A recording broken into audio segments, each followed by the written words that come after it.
A truly formative moment for the US economy and for higher education in particular is the GI Bill, which after World War II helped veterans go to college at free or near free rates.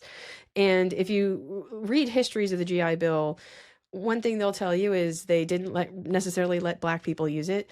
And the second thing they'll tell you is that the enrollment, like the number of people who took advantage of the GI Bill, was 10 times what they thought it would be. Like they thought this would be a small benefit that maybe some people who were inclined for college would go. It was seen as like a relatively elite institution. It was not something that they expected. I think it was 8 million people Dang. took it up, and that was like blew away what they thought was going to happen. So the government got in a big way in the GI Bill, and this occurs, kind of to kickstart an era in which the federal and state governments invested heavily in college, and they did this through, financially supporting public institutes of higher learning.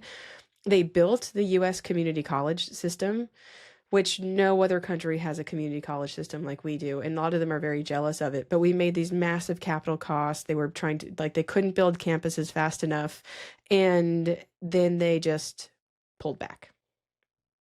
And supporting, higher This is education. kind of money that was going specifically to pay people's tuition to go to It was school. both. Like they supported capital investments. They had grants, and that investments shifted over time to, instead of directly supporting institutions of higher education, they would give students loans, and then certain schools, through things like the NIH and the NSF and the Department of Energy and so on, would get research grants. So one thing to point out to the federal government would be that you switched who benefited from your largesse, from being students To being institutions. to being institutions.